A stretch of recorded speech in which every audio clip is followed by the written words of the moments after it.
Good morning, YouTube.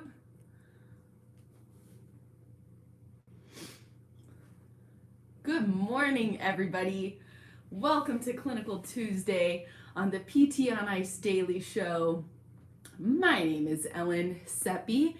I'm a doctor of physical therapy, and I'm going to be your host for today, actually, your first time host.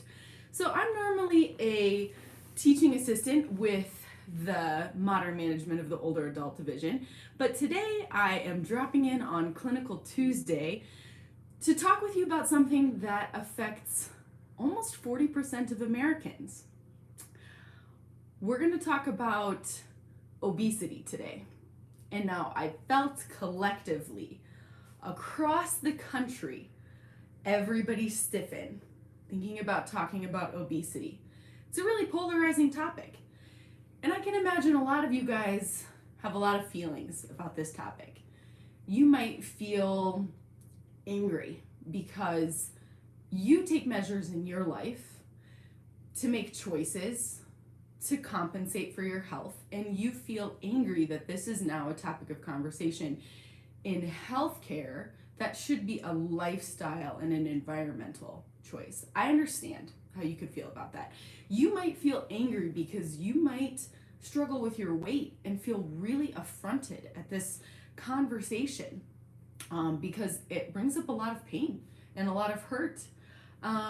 Maybe you feel frustrated because you have a family member or a loved one and that you can't seem to connect with because of obesity. Maybe you feel like sympathetic anxiety for me because this is my first PT on Ice Daily Show and I picked obesity to talk about. Like, couldn't I have picked like low-lying fruit, like, I don't know, arthritis to talk about? I understand your sympathetic anxiety for me. Maybe you're worried that I'm going to get chewed apart on the internet. Could be. But this is a really important topic in healthcare. And just because it's uncomfortable doesn't mean we're not going to talk about it. Obesity is a disease. It meets all of the qualifications to be considered a disease. It impairs normal functioning, and there are signs and symptoms consistent across the board that cause an increased risk for mortality, an increased risk for death. It's a neurobehavioral disease process that affects biomechanical, hormonal, and psychological aspects of health.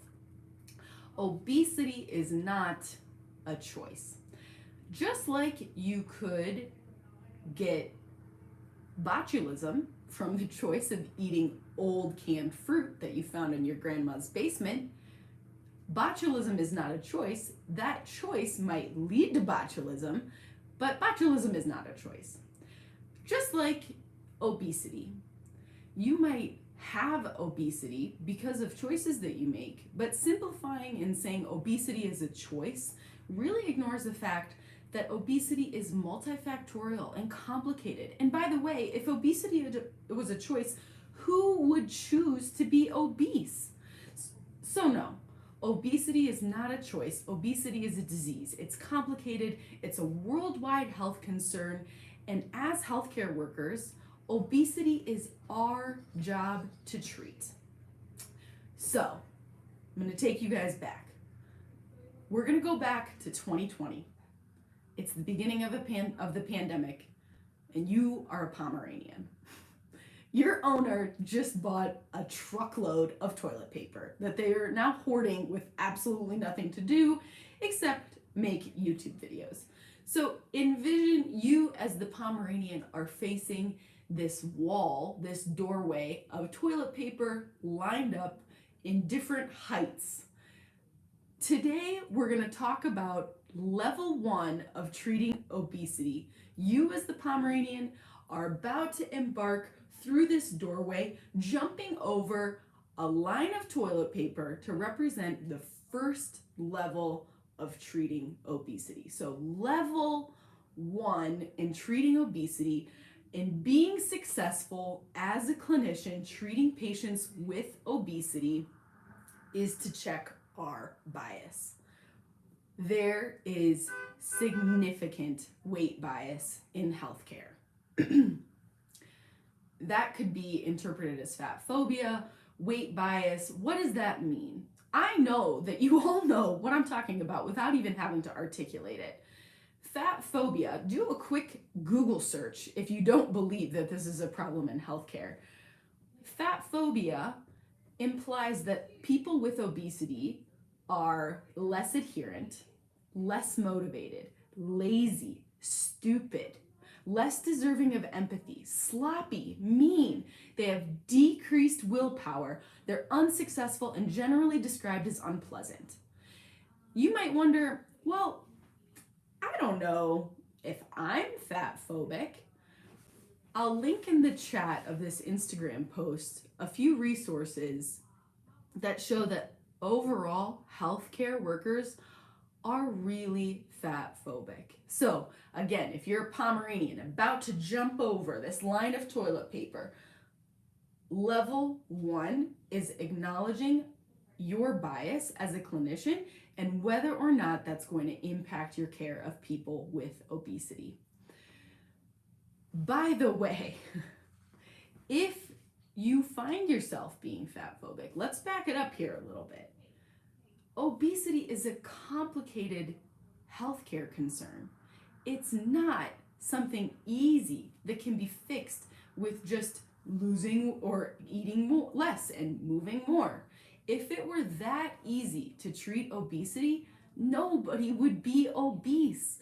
Obesity is complicated and it takes a myriad of lifestyle and behavior choice changes, which is difficult.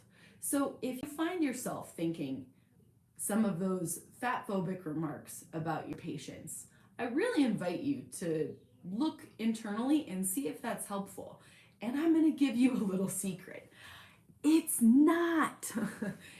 People with obesity know that they're obese. They don't need you to just say, hey, by the way, did you know that you're obese and that all of your problems could be easily solved with eating less and moving more?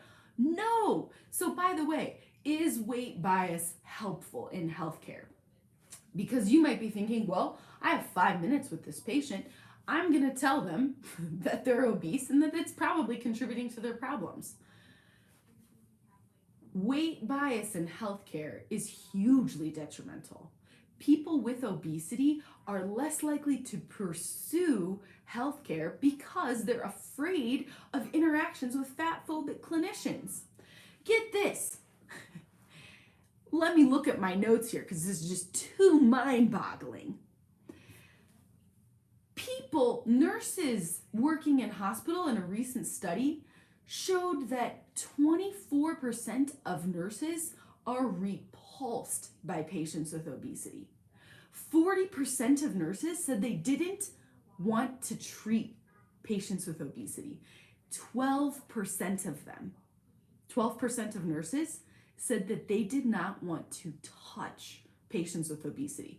So I don't think we have to work too hard to think that that kind of attitude towards the people that we're caring for isn't going to be helpful. And by the way, patients with obesity know how we feel about them. We don't need to write it on a sign and say, I think you're gross. It comes on our faces when we think that way. So as healthcare workers, I really challenge you to look at your bias because, by the way, a preponderance of medical professionals have weight bias. Recent studies that are all over the place show that lots of healthcare workers, the majority of medical students have weight bias against people with weight. And that is not helpful whatsoever in helping people get better. In fact, get this. So there was a recent study of patients with obesity, and they asked them about their coping mechanisms. And coping mechanisms to deal with adverse reactions to having poor interactions with healthcare workers. 75% of people with obesity, after having a poor interaction with a fat phobic clinician, refused to diet as a coping mechanism. 80% of them have had a binge eating episode after said interaction with fat phobic clinician. So no, being brash and mean to your patients when they're struggling and coming to you for help is not helpful. And in fact, it does the exact opposite. It often drives people to their comfort mechanism of food that they got there in the first place. So, level 1, checking your bias to determine, are you fat phobic as a clinician? Is that keeping you from helping people? Last thought on this. You can be fat and fat phobic. I know that sounds really wild, but as a healthcare worker, you might be wondering, how can I be biased against people with obesity when I have obesity? How can that be? Actually, there's a huge psychological component to the management of obesity. And you can be fat and fat phobic. Those two things can happen. What does that look like? In fact, cognitive behavioral therapy has its own branch, which has a lot of success recently in treating patients with obesity, and it's called CBT-OB. And the management strategy is to address the thoughts that turn into emotions, physiological sensations, and behaviors. So cognitive behavioral therapy, again, just real quick, looks at the thoughts that we have and addresses those thoughts as to whether or not they can turn into emotions, physiological sensations, and behaviors. So, if you think of yourself as somebody who is undeserving of empathy because of your weight, or you see yourself as less motivated, or lazy, or mean, or any of those awful fat phobic sentiments about people with obesity, if you think of that about yourself because you struggle with your weight, I don't know if you've thought about this before, but those emotions might not be helpful. And we don't see you like that.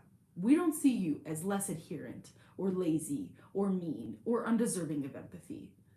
And if this is the first time that you've ever thought about this, I'd really invite you to find a clinician that specializes in CBT for obesity and investigate treatment options, because those thoughts aren't helpful in treating patients and they're not helpful in treating yourself. So you can have a weight bias and also struggle with your weight. And those beliefs about people that struggle with their weight are completely unhelpful in getting them better.